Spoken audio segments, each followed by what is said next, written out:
Now, as we get ready for our meditation this morning, let us all sit upright in our seats, sitting with the spine straight, shoulder blades together, feet placed flat on the floor, backs of the hands lying at the junction between the thighs and the abdomen. Chin level, leaning slightly forward for balance. This yoga posture for meditation is described often and frequently in order that you may realize that it is easier to meditate with the right, correct meditation posture than any other way, because posture has to do with your attitude to begin with. If you have good posture, you have good attitude. If you walk in good posture, you enjoy your walk, you enjoy things that you see, and it seems that everything, posture and attitude go together.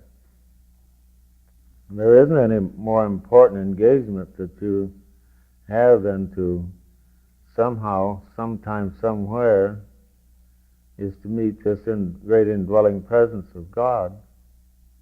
So you do it. It's the most important engagement, and you should have the proper attitude or the proper posture which enables you to make your approach to the realization of this indwelling presence, because you have the right attitude toward it. After all, you're not looking to see someone or something or anything like that. The idea is this great ocean of life that we live in, move and have our being, we should begin to get conscious of that. And that can be called by any name. It can be called God or Christ or Buddha or any one of the names of the great saints of all religions. But you can't change principle. Principle always was and always is and always has been and always will be. But we're talking about this great ocean of energy, this great ocean of energy of life itself. Otherwise we couldn't exist. We couldn't think. We couldn't see. We couldn't hear. We couldn't feel or touch. Only due to the fact that we are in that energy, in that ocean of energy, as a part, and are in it and of it, and one and the same thing, except for our realization, our states of realization of that particular thing. When one learns how to meditate and go into the temple of silence, as your little prayer song indicated, and especially into the deepest state of samadhi, in that state of samadhi when you have transcended, or you yourself are apart from physical consciousness, body consciousness, anything that has to do with the function of the senses. Then you go into a state of realization where you can begin to perceive this great indwelling presence of God and have communion with Him after a while. See Him and hear Him and converse and have conscious inner communion. And if that isn't true, why would we need all of the religions of the world? What are they indicating? What are they trying to lead us to and to realize? They never say, none of the religions say that you can find the source of your seeking outside of yourself, that you have to seek it inside of yourself. So to Americans, or especially to the Western world, and then we find that we have to turn about face somewhat and find out, how do you go within? How we're such outgoing people, and all people of the world are outgoing people. They think outward. They think in the world of the senses and objects of desire and all, and they get lost that way, so they never introspect. They never go inside of themselves. So yoga is a science, not a religion, so it gives you the techniques of ways and means how to explore your own inner self. So with the correct meditation posture, and then if you posture the eyes with the gazing at the point between the eyebrows, and then you learn how to sit quiet and still for a while, and keep your attention with that upward gaze at the point between the eyebrows, toward the spiritual eye. And then sometimes, when you get quiet and relaxed enough, whether you're waking, dreaming, sleeping, if you get relaxed enough, then these inner doors will open. And then you will be convinced, probably for the first time, that there is something beyond this darkness that covers the mind. This darkness is much like a tomb. As long as we close our eyes and see just darkness alone, we're known to be in a tomb. And the stone has to be rolled away, or the door opened, or the spiritual eye has to be opened in order to get out of this dark, dark tomb that we're in. And there are many in this age who are beginning to loosen their bodies, their physical body, their astral body, their mental body, their spiritual body, and separate them so they can be free from this hitching post of the physical body whenever they want to, or whenever they meditate. They have the means of separating their bodies so that they find that their finer bodies are not limited to a physical body. I might say that much like a dream. When you're asleep and in bed at night and you have lost body consciousness, and in a dream you may be doing many, many things, activities, and you may be living a life on the other plane as well as this one, and you live one at night while you sleep and one here while you're in the daytime. But which one is real? When you dream, it seems as real as it does now when you're awake and conscious of the physical world. So the dream state can indicate that we are not limited to the physical body. And while we're conscious in a dream, that is the only real thing. When we wake from that, and this is the real. This is real. And then when you sleep, that's real, and this is unreal, and back and forth like that.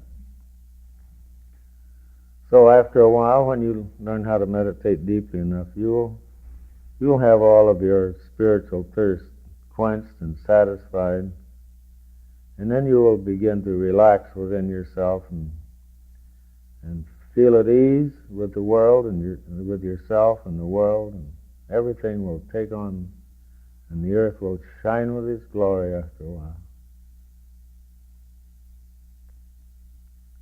So for these moments that we have to meditate this morning,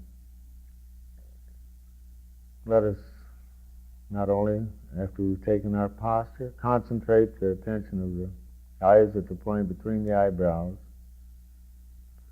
and then allow yourself to breathe slowly and evenly. And then now just experience a moment of silence, or a few moments of silence this morning. And listen with inside of your own self.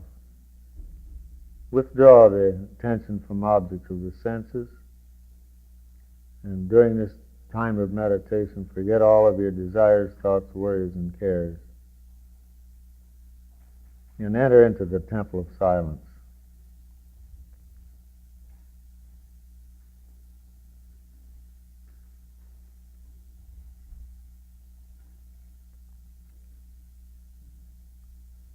It's the only way that anyone will ever commune with what we call God or the Lord or cosmic intelligence, and we're supposed to have conscious communion with this indwelling presence for not only for everything we need, for guidance and wisdom, love, and power. Everything can come when we become more conscious of this great indwelling presence of God.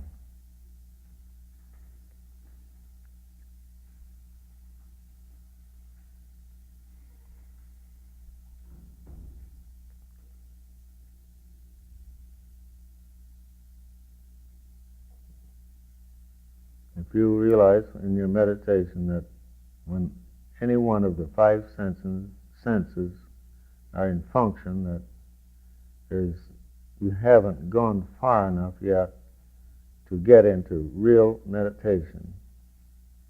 With the sense of feeling, or something is bothering it, touching you, or you have a pain or an ache or something like that, or mental or physical disturbance, you haven't freed yourself from the control of the senses.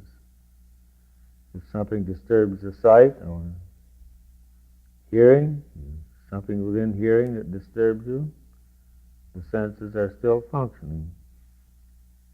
But when you have withdrawn the function of all the five senses, and then you are just like an inert thing,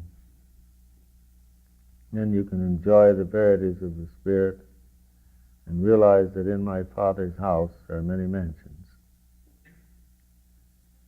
Because the yogi sails his consciousness into omnipresence. Omnipresence means everywhere about is present. There is no where there is no presence. Like radios, like that. Omnipresence. Omni is everywhere present at the same time.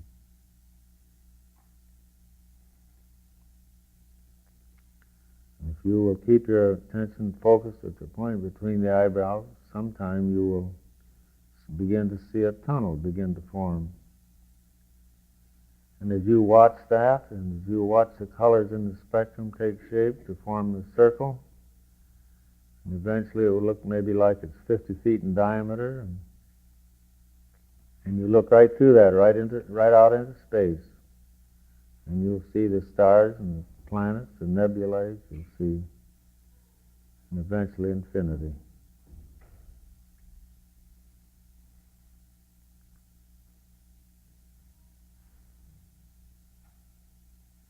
But while you're doing that, like a dream, this will be all gone, the earthly feelings, sensations, and withdrawal from objects of the sense, and even the realization that you still are existing in the physical body will be gone.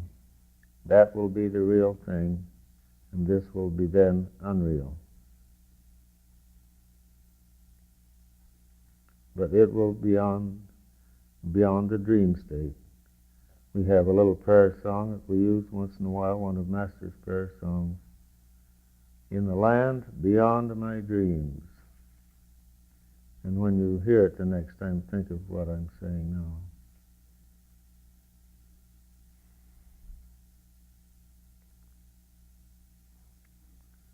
All scriptures say, be still and know that I am God. Be still. Quiet.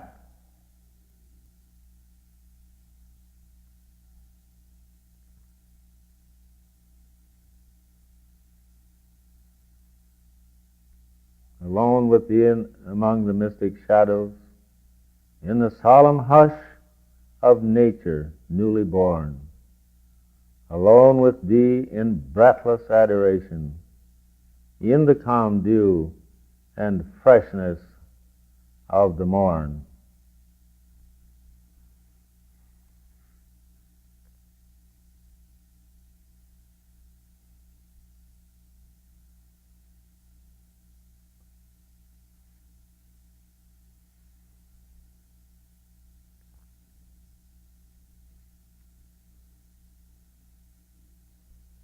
Steadfastly, the Gita says, we toil thereto till efforts end in ease, and thought has passed from thinking, shaking off all longings bred by dreams of fame and gain, shutting the doorways of the senses close by watchful ward.